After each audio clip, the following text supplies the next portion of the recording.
Mainip na at hindi mapalagay, mapakali ang mga tao. Nakikita ng mga babaeng paparating ang mga Ginoo. Saka nagbubulong-bulungan sa katabi. Magiliw na bumati ang mga binibini at sa pamamagitan ng pagbaybay ng abad. Napamayabang, mga ulol sa pag-ibig.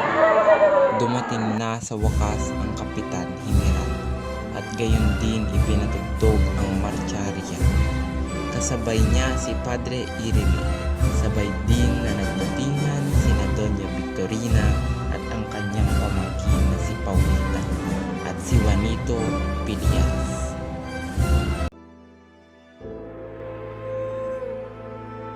Hindi nagkalaunay dumating din si Sir Polet, isang kahali-halinang dalaga. Agad na napatigil ang mga Ginoo at hindi mabaling ang tingin sa dalaga. Si Hertode na Pranses ang mga awit. Si Pipay isang kaakit-akit na mananayaw. J'envoie des kisses, donne des bijoux dans le cou, c'est beau mais comme... Natapos nang magtanghal sina Hertode at Pepay. Ngunit sadyang nakahumaling si Don Custodio sa isa sa kanila. Hindi maalis ni Don ang mata niya kay Pepay. Nabatid ng Kapitan General ang plano ng pagtatayo ng paaralan kung kaya't ang nilalaman ng papel ay ang kanyang pagsang-ayon.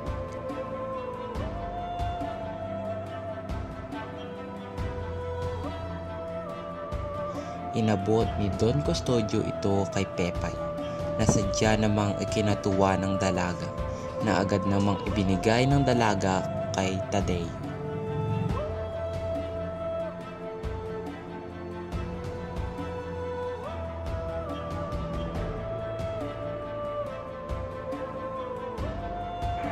Pinang-ayunan na ba ang lupon? Oo, yan ang sabi ni Pipay.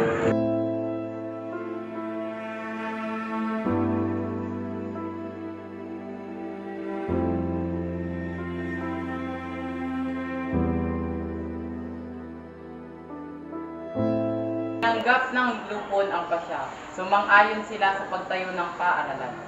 O tapos, Ngunit sa dami ng ating ginagawa, ipapaubayan na lang natin sa rehiyong orden.